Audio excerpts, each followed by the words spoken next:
महाराष्ट्रामध्ये शेतकऱ्यांच्या प्रश्नांच्या बाबतीमध्ये गांभीर्यानं सरकारने घ्यावं, आमच्या सरकारने घ्यावं अशी आम्ही सरकारला विनवणी करत आहोत। कारण मागील काही वर्षांमध्ये आपण बघितलं की ज्या प्रकारे आपत्ती येते शेतीवर, शेतकऱ्यांवर, शेतमजुरांवर, हे लक्षात घेता आता प्रिकॉशनरी मेजर स्वरूपाच्या गोष्टी लक्षात घेणं आवश्यक आहे। महाराष्ट्राच्या सन्माननीय सरकारने महाराष्ट्राचे मुख्यमंत्री देवेंद्रजी यांना विनंती करेल, महाराष्ट्राचे दोन्ही माननीय उपमुख्यमंत्र्यांना मी विनंती करेल, आपत्ती व्यवस्थापन मंत्री गिरीशभाई महाजन यांनाही विनंती करेल, त्याचबरोबर बावनकुळे साहेबांना, मंत्री महोदयांना देखील मी विनंती करेल की जे शेती खरेदीच्या बाबतीमध्ये जी व्यवस्था आज आहे ती शेती माल खरेदीच्या बाबतीत जी व्यवस्था आज आहे ती कधी आहे तर ती मालाच्या बाबतीमध्ये, शेतीमालाच्या बाबतीमध्ये मोठा वेळ गेल्याच्या नंतर शेती माल खरेदी केंद्र चालू होतात शासनाचे। आमचं असं म्हणणं आहे की हे जे शेतीमाल खरेदी केंद्र जे आहेत हे अगोदर तशा प्रकारचं व्यवस्थापन करावं, म्हणजे वेळ निघून गेल्याच्या नंतर तसं न करता जे आहे वेळेमध्ये होण्यासाठी शेतीमाल खरेदी केंद्र चालू करण्यात यावेत। त्याचबरोबर दुसरी गोष्ट मला आवर्जून आज आपल्याला हे सांगायची आहे की मागील 4 वर्षापासून आमच्या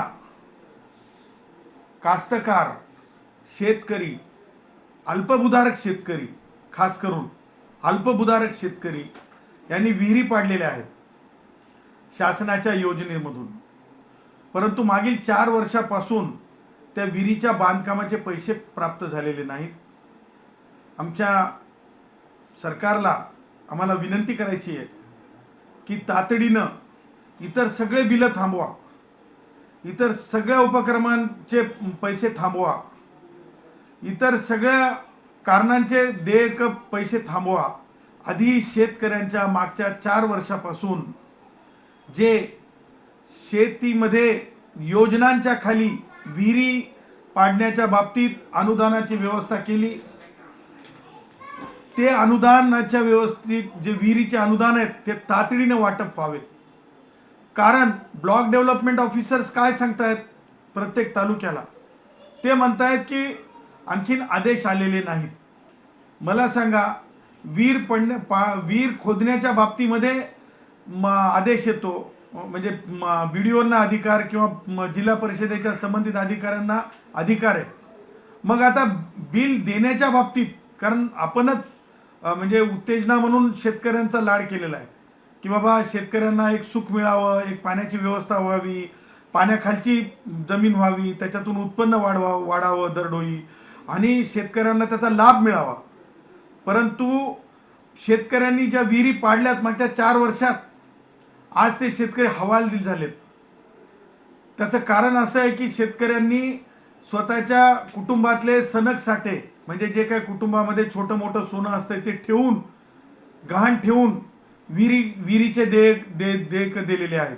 त्यामुळं सगळी देयकं थांबवा, सगळी देयकं थांबवा, अगोदर शेतकऱ्यांच्या विहिरीची देयकं द्या, ही मागणी आहे, ही विनंती आहे। आणि त्या पुढे जाऊन मला असं म्हणायचं आहे की या मागणीला जोडूनच की ज्या प्रकारे हवामानाच्या बाबतीत यंत्र बसवलेले आहेत, पर्जन्य जे हवामान हे आहेत, पर्जन्य हवामान यंत्र जे आहेत, पर्जन्य हवामान यंत्र आहेत, प्रत्येक गावामध्ये बसवलेत, प्रत्येक गावात बसवलेले, चांगली गोष्ट आहे। परंतु होतंय का हे मी अत्यंत सूक्ष्म अभ्यासातून मी तुम्हाला सांगत आहे। हे सामान्य माणसाच्या, शेतकऱ्याच्या, अल्पभूधारक शेतकऱ्याच्या जीवामरणाचा विषय आहे। म्हणून मी तुम्हाला सांगत आहे की ही यंत्रणा प्रत्येक गावात आहे, परंतु पिकाच्या पीक जी आहे नुकसानाच्या बाबतीमध्ये काय पाहिलं जातंय तर त्या मंडळाचा आधार घेतला चाललाय, मंडळाचा, त्या गावाचा आधार. गावामध्ये जर आपल्याजवळ नुकसान मोजणारी यंत्रणा असेल, तांत्रिक यंत्रणा असेल, तर मंडळाच्या आधाराची गरज काय? त्यामुळे ह्या पुढं किंवा ह्या मागे सुद्धा जी यंत्रणा आज अस्तित्वात आहे, त्या अस्तित्वातल्या यंत्रणेच्या आधारे जे आहे त्या त्या गावाला नुकसान भरपाई म्हणजे पीक विमा त्या गावाला त्या आधारावर देण्यात यावा, ही आमची मागणी आहे. कारण तुम्हाला सांगतो की पीक विम्याच्या बाबतीत विमा आहे, सगळं आहे, पण तो कागदावर आहे, तो मला मिळाला पाहिजे. आणि त्याच्यामध्ये सरकारला फक्त सरकारी कर्मचाऱ्यांना मोटिवेट करायचं आहे, ॲक्टिवेट करायचं आहे, त्यांना सांगायचं आहे की हो, आपल्याकडे जे यंत्र लावलेलं आहे ते यंत्राच्या आधारे तुम्ही शेतकऱ्यांचं ते त्या गावचं गाव गाव गाव मंडळ मंडळ नको, गाव गाव गाव मंडळ मंडळ नको, त्याच्यासाठी आपण गावाला आधारभूत समजावं. आणि शेतकऱ्यांच्या बाबतीमध्ये जे आहे, विम्याच्या बाबतीमध्ये जे आहे ते गावाच्या आधारे, गावाच्या म्हणजे गावावर आलेल्या म्हणजे ओला हे असो, संकट असो की हे असो, नापिके असो, त्या संदर्भामध्ये कारवाई व्हावी. ह्या बाबी अत्यंत महत्त्वाच्या आहेत. आणि म्हणून आम्ही त्या पुढं जाऊन आम्हाला ज्या गोष्टी आहेत आम्हाला सांगायच्या आहेत की सोयाबीन असेल, कापूस असेल, तूर असेल किंवा हरभरा असेल, ज्वारी असेल, गहू असेल, ह्या बाबतीमध्ये C2+50% जे सूत्र आहे स्वामीनाथन आयोगाकडून आलं, त्याच्या बाबतीमध्ये विचारविनिमय होणं आवश्यक आहे. किंवा त्या धर्तीवर एखादा आयोग निर्माण करावा राज्य सरकारने. कारण काय होतंय की 10 रुपये खर्च आणि 9 रुपये जर कांद्याला मिळत असतील किंवा 12 रुपये खर्च आणि 10 रुपये जर कांद्याला मिळत असतील तर शेतकऱ्याचं आयुष्य म्हणजे निष्काम राहून चाललंय. शेतकरी आपल्या मुलाला म्हणजे मुलाबाळांना जी परवरिश लागते ती होऊ शकत नाही. आणि त्यामुळं मायबाप सरकार आहे आमच्या मायबाप सरकारला आमची विनंती आहे की उपरोक्त ज्या 3 गोष्टी आम्ही सांगितल्यात त्या गोष्टीवर विचार करावा. कारण झालंय असं की राजकारणाखातर आंदोलनाच्या घोषणा खूप होत आहेत. ह्या महत्त्वाच्या बाबींसाठी आंदोलन आहे का? तर ॲब्सोल्युटली नाही. हे आंदोलन कशासाठी होत आहे तर आज आंदोलन कशासाठी पाहतो आपण? काल म्हणजे मी आंदोलकांचा मान राखणाऱ्यांपैकी आहे, परंतु कालचं जे आंदोलन होतं, आंबा हा राजा आहे. माझं म्हणणं आहे की आंबे भेट दिले असते सरकारला तर चांगलं झालं असतं. आंबे फेकणं हे राजाचा अपमान आहे. मी सगळ्या शेतकऱ्यांसाठी काम करणाऱ्यांच्या सोबत आहे, परंतु फळाच्या राजाचा अपमान करणं मला काल काही योग्य दिसलं नाही. फळाच्या राजाचा अपमान करणं काय मला योग्य दिसलं नाही.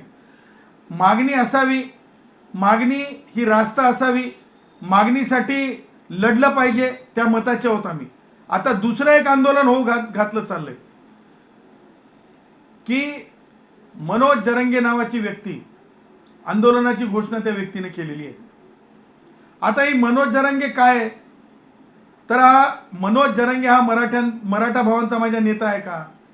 तर ॲब्सोल्युटली मी म्हणेल याच्या आजच्या पत्रकार परिषदेमध्ये शेतकऱ्यांच्या प्रश्नावर माझे मराठा भाऊ, मेरे कलिजे के तुकडे मराठा भाऊ, मग तो शेतकरी, मग मराठा असो किंवा मग धनगर भाऊ असो की माळी भाऊ असो की बौद्ध भाऊ असो की आदिवासी भाऊ असो, शेतकऱ्यांच्या बाबतीमध्ये एकही मुद्दा उपस्थित करण्यात आलेला नाही. मग हा पुढारी कुणाचा? हा पुढारी वेगळं सांगण्याची गरज नाही. हे राजकीय नखरे करणारा माणूस आहे, राजकीय नखऱ्यानं वागणारा माणूस आहे, राजकीय नखऱ्यानं डोलणारा माणूस आहे, राजकीय नखऱ्यानं नाचणारा माणूस आहे. त्याच्यामुळं अशा राजकीय नखऱ्यानं वागणाऱ्याला किंमत द्यायची गरज नाही. त्याच्याकडे शेतकऱ्यांचा प्रश्नच नाही, त्याला त्याच्या आंदोलनाला काय किंमत असू शकते? आणि म्हणून मला आपल्या माध्यमातून जरंगेच्या आंदोलनाबद्दल हे म्हणायचं आहे, नो प्रॉब्लेम, नो प्रॉब्लेम. जरंगेचं आंदोलन हे काही विषयच असू शकत नाही, काही विषयच असू शकत नाही. जरंगे हा मराठा माझ्या समाजाचा, आमच्या मराठा भावांचा नेता असू शकत नाही. तो फार तर फार म्हणजे आमचे उदय सामंत सांगून गेले होते बघा की राजकारणापलीकडची त्यांची ओळख आहे, म्हणजे मनोज जरंगे सोबतची. फार तर फार सन्माननीय उपमुख्यमंत्री एकनाथराव शिंदे साहेबांचा तो कार्यकर्ता असू शकतो. मनोज जरंगे हा सन्माननीय एकनाथरावजी शिंदे साहेबांचा कार्यकर्ता असू शकतो. आणि त्यामुळं मला असं म्हणायचं आहे की आमचे मित्र उदय भेटून आल्यानंतर बिळातून बाहेर आलेले जरंगे हे शेतकऱ्यांच्या, शेतमजुरांच्या किंवा माझ्या मराठा भावांच्या खऱ्या प्रश्नावर, संविधानिक प्रश्नावर कधीच बोलत नाहीत. संविधानावर ते कधीच बोलत नाहीत. त्यांचं जे बोलणं आहे, त्यांचं जे आंदोलन आहे, मला असं वाटतंय जरंगेचं आंदोलन आणि त्याचा उदय असतं फक्त आमचे उदय सामंतच सांगू शकतील. बिकॉज ऑल दिस इज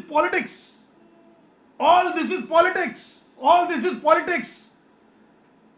माझ्या मराठा भावांच्या प्रश्नाशी काहीच देणं घेणं नाही. कारण हा माणूस, ह्या माणसाला, ज्या माणसाच्या बाबतीत मी तुम्हाला बोलत आहे, त्या माणसाला हे सुद्धा माहिती नाही की एखादी व्यक्ती, माननीय न्यायमूर्ती संदीप शिंदे साहेब हे लोकायुक्त झालेत. आपल्याला सगळ्यांना माहिती आहे, एका राज्यामध्ये, गोव्यामध्ये आपल्याला माहिती आहे ते लोकायुक्त झाले. म्हणे आता त्यांना या जरंगेच्या कामासाठी आणखीन 1 वर्ष ठेवा. आता त्यांना जरंगेच्या कामासाठी आणखीन 1 वर्ष ठेवा. असं कसं होऊ शकतंय या जरंगेच्या मागणीसाठी? असं कसं होऊ शकतंय ह्या जरंगेच्या मागणीसाठी? म्हणजे आकले बाहेरच्या गोष्टी. म्हणजे कोणी म्हणेल ना की बाबा सत्सद बुद्धीने विचार केला काय, तर सत्सद बुद्धी म्हणता येईल का? कारण ज्या गोष्टीला कायदेशीर आधार नाही, ज्या गोष्टी होऊ शकत नाहीत, ज्या गोष्टी समाजाचा प्रश्न असू शकत नाहीत, त्या गोष्टींची त्याची मागणी. दुसरी मागणी म्हणजे व्हॅलिडिटी सर्टिफिकेट ताबडतोब देऊन टाका. अरे भाई मनोज, तू माननीय मुख्यमंत्र्यांना एखाद्या वेळ टार्गेट करू शकतोस, कारण तुला माहित आहे माननीय मुख्यमंत्री देवेंद्रजी यांना तू जाणून बुजून टार्गेट करशीलही. कारण तुला जे तुझ्या जे डोक्यामध्ये आहे, जी ते वैचारिक घाण साचलेली आहे, ती साचलेली घाण एखाद्या वेळेस जातीच्या चष्म्यातून तू पाहत असशील. मराठा इतर मुख्यमंत्री झाले की या ओरडीतला हा प्रकार आहे जरंगेचा. त्याच्यामुळं मला त्याच्या जरंगेचं जे आजचं जी घोषणा आहे, ती घोषणा सरळ सरळ मराठा इतर मुख्यमंत्री झाल्याच्या नंतर जरंगे उचकलेला आहे, जरंगेला उचकून दिलेला आहे. आणि उचकलेल्या कृती ह्या महाराष्ट्र बऱ्यापैकी लक्षात ठेवतोय. आणि म्हणून व्हॅलिडिटीच्या बाबतीत सांगायचं झालं तर ज्या माणूस निर्बुद्ध जेव्हा ठरतो, माननीय सर्वोच्च न्यायालयाने माधुरी पाटील विरुद्ध कास्ट स्क्रुटिनी कमिटी नावाची जजमेंट दिली. त्या जजमेंटच्या नंतर कास्ट स्क्रुटिनी कमिटीने कशा प्रकारे व्हॅलिडिटी नक्की करायची असते, ती व्हॅलिडिटी एसटींसाठी सारखीच आहे, ती एससींसाठी सारखीच आहे, ती ओबीसीच्या सर्व घटकांसाठी सारखीच आहे. माझे कुणबी मराठा भाऊ जे ॲक्च्युअल कुणबी मराठा भाऊ आहेत त्यांना डर नाही आहे. डर कोणाला आहे तर रेतीवाल्यांना आहे, जरंगेच्या जवळच्यांना आहे, बोगस डॉक्युमेंटवाल्यांना आहे. माझ्या मराठा भावांना बिलकुल डर नाही, जे हे सगळे कागदपत्र यांच्याकडे आहेत. मग जरंगे हे राजकारण करण्यासाठी सगळं करतंय. आणि म्हणून माझं हे म्हणणं आहे की जरंगेचं आंदोलन हे केवळ रेती बहादरांचं एकत्रित येऊन आजची बैठक होती. रेतीचा उपसा करणाऱ्यांची, बेकायदेशीर उपसा करणाऱ्यांची बैठक होती का, याची चौकशी संबंधित दोन्ही जिल्हाधिकाऱ्यांनी करावी. बीडच्या जिल्हाधिकाऱ्यांनी करावी, जालन्याच्या जिल्हाधिकाऱ्यांनी करावी. कारण मला जी माहिती मिळत आहे, माझ्याकडे रेकॉर्ड्स आहेत, माझ्याकडे रेकॉर्डिंग्स आहेत की जरंगेचे लोक कशा प्रकारे रेती उपसा करत आहेत जरंगे बिळातून बाहेर आल्याच्या नंतर. आणि त्यामुळं मला असं वाटतंय की कोणत्याच परिस्थितीमध्ये जरंगेला भीक घालण्याची गरज नाही. आणि जरंगेच्या सोबत तुम्हाला सांगतो कोणी सुद्धा जरंगेच्या साथीला जाईल अशी परिस्थिती नाही. आणि म्हणून जरंगे हा मराठा समाजाचे प्रश्न घेऊन उभा राहिलेला नसून, जरंगे हा केवळ एक, तुम्हाला सांगतो, एक टूल आहे. एक मोठा गंभीर मुद्दा उपस्थित केलेला आहे तुम्ही. 2 मुद्दे त्याच्यात. एक तर तुम्ही असं म्हणता की मराठा मुख्यमंत्री झाला नाही, मराठा इतर मुख्यमंत्री झाल्यामुळे हा वाद घालतो. दुसरं म्हणजे की तुम्ही थेट म्हटलेलं आहात की मनोज जरांगे पाटील हे उपमुख्यमंत्री एकनाथ शिंदे यांच्या पक्षाचे कार्यकर्ते आणि उदय सामंत यांना भेटल्यानंतरच तो बिळात आला. हा थेट आरोप मानायचा काय? नाही, तुम्हाला एकेकानं उत्तर देतो. सगळ्यात महत्वाचा आणि गंभीर मुद्दा तर मी शेतकऱ्यांचा उपस्थित केलेला आहे. त्या मुद्द्याला बगल जाता कामा नाही. आता ऐका, नाही बघा, ऐका तुम्ही, तुम्हाला ऐकावं लागेल. दुसरा मुद्दा जो मी बोललो, एक लक्षात ठेवा, आमच्याकडे गुराखी साहित्यातला माणूस आहे मी, बरं का. आमच्याकडे परड पडल्यासारखा काय पडलास म्हणतात, माहिती आहे ना तुम्हाला, तुम्ही जर ऐकलं असेल तर. परड पडल्यासारखा अरे काय बिळात होतास रे बाबा, बिळातून बाहेर निघालास. जरंगे हा कुठं होता आतापर्यंत? जरंगे हा मध्येच होता. जरंगे बाहेर कधी निघाला? आमचे उदय भेटल्याच्या नंतर निघाला. उदय भेटल्याच्या नंतर प्रश्न तर विचारले जातील ना.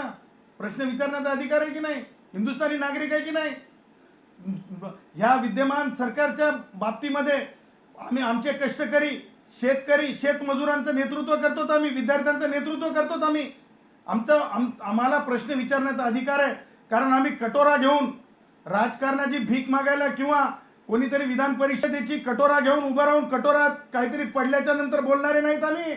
हमको जरूरत नहीं है राज पॉलिटिकल पोस्ट की, इसलिए हम डंके की चोट पे बोल सकते हैं. म्हणून म्हणतो की जरंगे हा बिळातून बाहेर निघाला ना, वळवळ वळवळ वळवळ वळवळ कधी करायला लागला? उदय भेटून आल्याच्या नंतरच करायला लागला. सन्मान्य उदय माझे मित्र आहेत, मंत्री असले म्हणून काय झाले? प्रश्न विचारले जातील, काय चर्चा झाली ती सांगावं लागेल. आणि त्या पुढे जाऊन मला हे म्हणायचं आहे, जरंगे माननीय मुख्यमंत्री महोदयांवर हाणून पाडून बोलतो. ते महाराष्ट्राचे मुख्यमंत्री आहेत, राजकीय पक्षाचे मुख्यमंत्री नसतात. पंतप्रधान महोदय हे देशाचे पंतप्रधान असतात, राजकीय पक्षाचे नसतात. हाणून पाडून बोलण्यामागचं कारण काय? मुख्यमंत्री महोदयांनी एक काल घोषणा केली, कांद्यांच्या बाबतीत घोषणा केली, कांद्याच्या भावाच्या बाबतीत घोषणा केली, शेतकऱ्यांच्या बाबतीमध्ये बैठक झाली काल. हे सगळं चालू असताना कायदाच नको, कास्क्रुटिनीचा कायदाच नको, हे ज्या प्रकारचं वर्तन आहे, ते वर्तनाच्या आधारे एकनाथ शिंदे साहेब माननीय उपमुख्यमंत्री आहेत, त्यांनीच आता उदयला पाठवावं आणि जरंगेला सांगावं, stop the politics, stop the politics, stop the politics. थेट म्हणतोय मी एकनाथ शिंदे साहेबांनी जरंगेला की नाही आवर्त घ्यावं. मी काय म्हणतो, एकनाथ शिंदे साहेब खूप मोठे आहेत. एकनाथ शिंदे साहेबांची क्रेडिबिलिटी लय मोठी आहे. आता जरंगे सारखे वळवळ करणारे जे असतात, ते काहीतरी कुणाच्या तरी सावलीत जाऊन काहीतरी करत असतात. एकनाथ शिंदे साहेबांच्या सावलीचा फायदा घेऊन, म्हणजेच उदयच्या भेटीचा फायदा घेऊन हे जरंगे जर वळवळ करत असेल आणि कायदा बाह्य करा म्हणत असेल, आमचं म्हणणं काय लक्षात ठेवा तुम्ही, आंदोलन कशासाठी आहे? आंदोलन कास्ट स्क्रुटिनी कमिटीच नको म्हणल्यासारखी आहे. मला सांगा, उद्या जर कोणी म्हणलं की नाही मला डायरेक्ट IAS करून टाका, चालेल का? ती पद्धती आहे, पद्धतीच नाकारायची. ताबडतोब आणि अर्जंट फक्त भेटी होऊ शकतात. ताबडतोब आणि अर्जंट फक्त बॉक्समधले वजे दिले जाऊ शकतात, बॉक्समधलं ओझं दिलं जाऊ शकतंय, बॉक्समधलं ओझं दिलं जाऊ शकतंय. आमच्या उदयला माहित आहे बॉक्सचं ओझं. या सगळ्या पिसीत तुम्ही उदयचं नाव अनेक वेळा घेतलात आणि जो आरोप शिवसेनेवर मागच्या अनेक दिवसांपासून खोक्याचा होता, आता त्याला तुम्ही एक नवी शब्द बॉक्स आणि उदय हे समीकरण तुम्ही मला माझ्या उदयकडून आंब्याचा बॉक्स आलेला नाही. मला येईलच, नाही आलं तर मी रत्नागिरीला जाईल आणि उदयनं नाही ऐकलं तर मी उदयच्या घरी जाईल, पण मी आंबे मात्र उदयचे खाऊन राहील. क्यों जयश्री?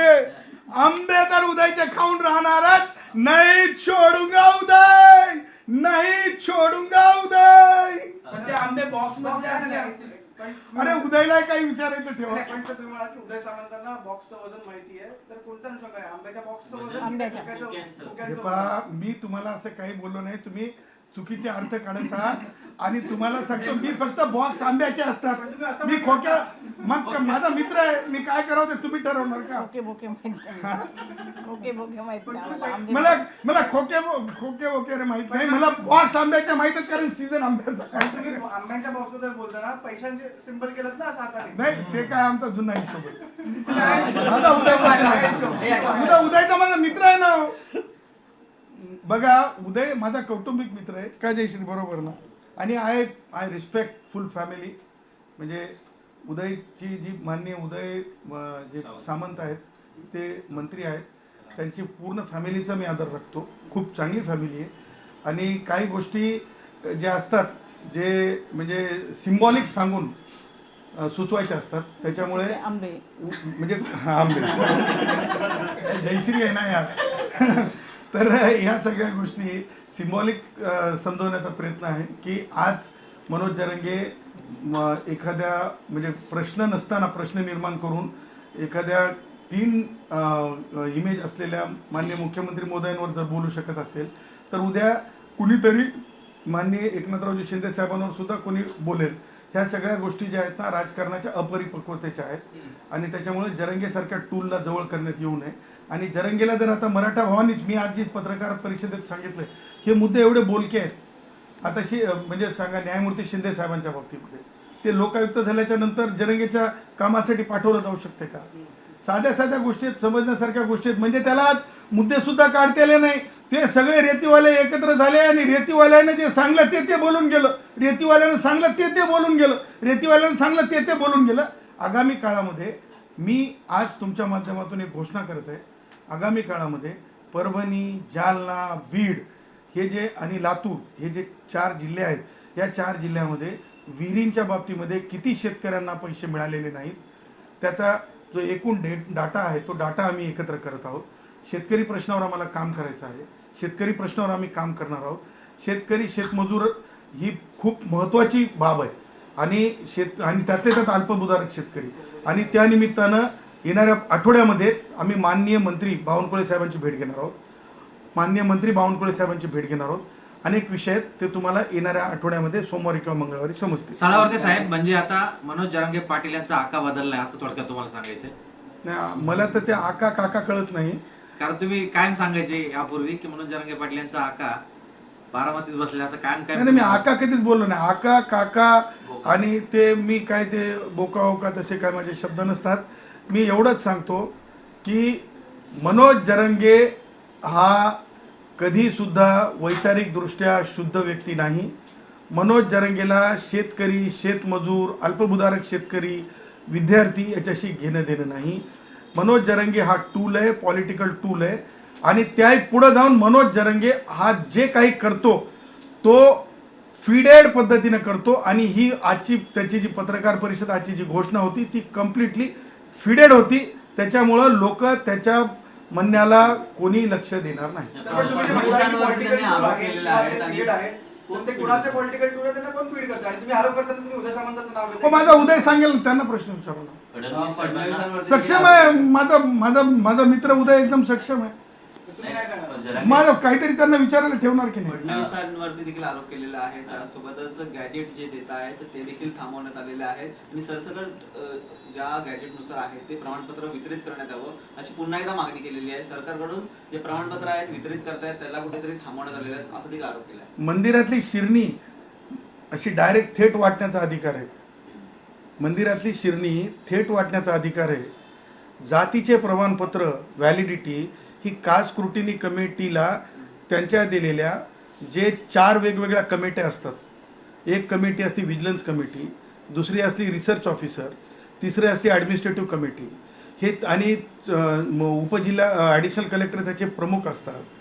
ही ह्या कमिटीला बाजूला सारून उद्या जरंगे म्हणाल की ग्रामसेवक म्हणजे गावातल्या कोतवालालाच प्रमाणपत्र द्यायला सांगा, असं चालत नसते. त्याच्यामुळं जरंगेचे जेवढे लाड करता येतील कायदेशीरदृष्ट्या ते केले असतील. परंतु जरंगे आता कायदा बाह्य जर म्हणाल, उद्या भारताचं संविधानच नको म्हणाल, तर ते असं होऊ शकेल का? कारण कास्ट स्क्रुटिनी कमिटी संविधानातून ओरिजिनेट झालेली आहे. कास्ट स्क्रुटिनी हे रिझर्वेशनमधून ओरिजिनेट झालेली आहे. त्या कास्ट स्क्रुटिनी कमिटीला बेदखल करता येत नाही. गुन्हे देखील मागे करण्याचं सरकारने सांगितलं होतं परंतु ते देखील झालेलं नाहीये.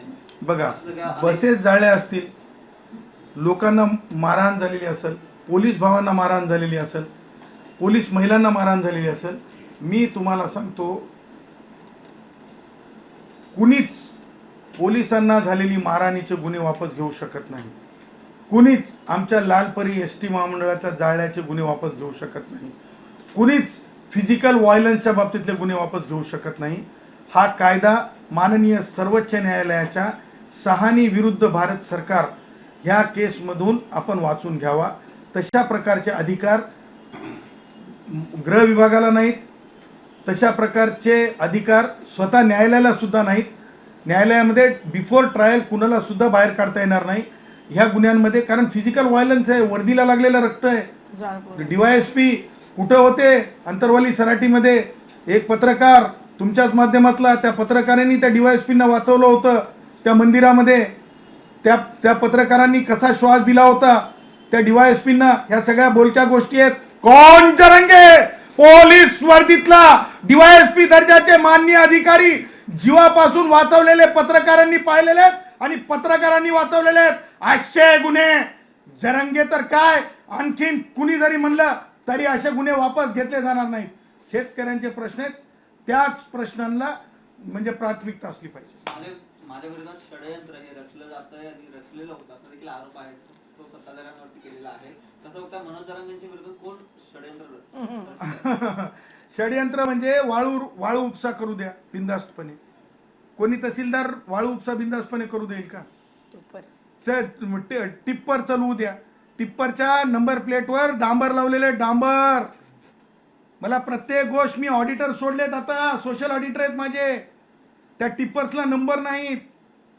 ह्या सगळ्या वाम गोष्टी, चुकीच्या गोष्टी यंत्रणा पाहत असते. यंत्रणा वेळोवेळी एकच तहसीलदार, एक तहसीलदार घाबरतो, दुसरा तहसीलदार म्हणतो कायद्यापेक्षा मोठा नाहीस. आजकाल जरी कोणी आमदारांनी जरी तहसीलदारांना फोन केला तर साहेब लेखी लिहून पाठवा म्हणताय तहसीलदार सुद्धा. त्याच्यामुळे तहसीलदारांना सुद्धा माहिती आहे स्वतःचे अधिकार. आता जरंगेला काय वाटतंय की कायदाच नको, कायदा सोडून सगळं करा. कायदा सोडून काहीच होऊ शकत नाही. जरंगेला मी परत सांगतो, परत बिळात जाय बाबा, परत बिळात जाय बाबा, परत बिळात जाय बाबा. 8 महिने दिले, आता फडणवीसांना सुट्टी नाही, आणखी वेळ देऊ शकत नाही असं पण म्हणतात. कोण आहे जरंगे? कोण आहे जरंगे? जरंगेनं आंतरवलीतून मस्साजोगची ग्रामपंचायत सुद्धा सुपडा साफ झालेली आहे जरंगेच्या विचारानं. जरंगे सोबत कोण आहे? आणि ग्रामपंचायतीमध्ये स्वतः ग्रामपंचायतचा मेंबर म्हणून निवडून येऊ शकते का जरंगे, असा माझा प्रश्न आहे. त्याच्यामुळं जरंगे, मी तुम्हाला सांगितल्याप्रमाणे जरंगे हा कालनिरूप कुणाचा तरी विषयाचं एका प्रकारचं, मी म्हणत नाही टूल, परंतु टूल प्रमाण आहे. स्वतंत्र मराठा कुणबी मंत्रालय स्थापन करायची मागणी त्यांनी केली आहे. बघा, एक लक्षात ठेवा, ओबीसींच्या प्रश्नांसाठी ऑलरेडी मंत्रालय आहे. आणि तुम्हाला सांगतो, आपल्याकडे एका होमोजेनियस क्लासमध्ये अनेक प्रकारच्या जाती असतात. प्रत्येक जातीसाठी मंत्रालय स्थापन होऊ शकते का? कारण ओबीसी हे एका होमोजेनियस क्लासप्रमाणे पाहिलं जातं आहे. कारण त्या वर्गासाठी, ओबीसींसाठी, अनुसूचित जाती जमातीसाठी खास करून पाहणारा समाज कल्याण विभाग आहे. त्यासाठी अशा प्रकारच्या मागण्या ह्या मला आता म्हणू नये, परंतु ते म्हणतात ना, गायली गीता आणि कालचा गोंधळ बरा होता, का गायली गीता परंतु कालचा गोंधळ बरा होता, डॅश डॅश समोर गायली गीता आणि कालचा गोंधळ बरा होता. तशाला सांगून काय फायदा? तशाला सांगून काय फायदा? धनंजय मुंडेंवरती देखील आरोप केलेले आहेत. धनंजय मुंडेंना ते बोलतात की माझ्यावरती बोलल्यावरती त्यांना परिणाम आहे तो मिळतो. आणि त्यानंतर त्यांनी 28 गुंठे जागा आहे ती मराठी भवनला दिली, त्यानंतर ती वर्ग करण्यात आली. मराठ्यांची पोरं मारण्याचं काम धनंजय मुंडे करतात. बघा, त्याला मनोजला प्रसिद्धी पाहिजे. माननीय धनंजय मुंडे साहेबांच्या विरुद्ध मला आतापर्यंत जे आहे यांनी मनोजनं म्हणल्यामुळं एखादा सबस्टिट्यूट म्हणजे एखादा सबस्टन्स एखाद्या केसमध्ये कुठेही दिसलेला नाही. त्याला फक्त जातीय तेढ निर्माण करायची आहे मनोज जरंगेला. आणि बीडमध्ये मराठा विरुद्ध वंजारी समाज उभा राहावा अशा घाणेरड्या हेतूनं मनोज जरंगे हे सगळं बोलत आहे. परंतु हीरा तो हीरा होता है, हीरा तो हीरा होता है, वो तो है अलबेला, वो तो है अलबेला. म्हणजे तुम्हाला सांगतो, धनंजय मुंडे साहेबांची म्हणजे मी तर म्हणेल काडीच्या विचाराची बरोबरी सुद्धा मनोज जरंगे करू शकत नाही. सर मगापासून तुम्ही टूल म्हणताय किंवा फीड केलं जातं म्हणताय, टूल जर आपण राजकीय भाषेत वापरतो सुपारी असं आपल्याकडे म्हटलं जातं, तर म्हणून नाही. आम्ही सुपारी घेत आहेत का? मला एक सांगा, मी तुम्हाला सांगतो, ज्यांच्यामध्ये वैचारिक संविधानिक कुवत नसेल त्याच्यावर मला असं म्हणायचं आहे की हे सगळं वेस्टेड आहे. तुम्ही आता सुपारी म्हणता, त्याच्या पुढे जाऊन म्हणतो वेस्टेड आहे वेस्ट. तुम्ही जेवढे प्रश्न विचारणार, कारण मी गुराकी साहित्यातून आलेला आहे, इथं उत्तरं तेवढेच फटाफट आणि उरलं सुरलं जयश्री तर सांगतात. धन्यवाद. लाड सरकारकडे असं जी वाटतंय तुम्ही का? मागणी केली आहे की मनोज सरकार जरांगेंची लाड पुरवली जाते कसं आहे की म्हणजे टेंबरेंना आणखीन काहीतरी नवीन पाहिजे का? 29 तारखेपर्यंत लाड पुरवले गेल्याशिवाय जरंगे बाहेर आला का? सर 29 तारखेपर्यंत सरकार आमच्याशी चर्चा करू शकतं. सरकारकडे आमच्यासाठी चर्चेची दार आहे, ती उघडी आहेत असं देखील त्यांनी सांगितलेलं आहे. काय वाटतं, एक सरकार हे पाऊल घेईल का? पुन्हा एकदा या ठिकाणी उपोषणाची हाक दिलेली आहे. अनेक 3 कोटीहून जास्त मराठ्यांना आंतरवली सराटीमध्ये बोलवलेलं आहे. पुन्हा मुंबई सारखा प्रकार आहे तो देखील घडू शकतो. काय वाटतं, सरकार म्हणून एक पाऊल? वो खजूर खाता है, वो दूध पीता है, वो खजूर खाता है, वो दूध पीता है, इतना ही आज हम बताता है, लेकिन हम उसके आगे का ब्लैंक रखता है. समझने वाले इशारा काफी है. समझने वाले समझ गए, हाँ. समझने वाले समझ समझ गए, गए. ना समझे वो अनाड़ी है. अनाड़ी है. समझने वाले समझ गए, ना समझे वो अनाड़ी है. इतना ही आज की प्रेस में काफी है. खजूर खाता है, इतना ही आज अंडा खाता है, खजूर खाता है, अंडा दूध खाता पीता है, अंडा है. खाता है. तुम नहीं समझे, समझने वाले समझ गए. Done? Thank you. Thank you Shirt छान आहे जरा आज. छान आहे. आजचा ड्रेसिंग जबरदस्त. हा. मॅडम काल नव्हता तर सर ठीक आहे. आता मी येत नव्हते. मैडम भी चमक रही है भाई. माँ कसम, मैडम का चेहरा देखो सर, तुम. एकदा आपण काय करूया, तुम्ही बाजू टाकायला बसा. मॅडमला physical द्या. छोटी छोटी वो आइसक्रीम खा रहा है. अरे उसको चांस ही नहीं मिला. वो लेट लतीफ है.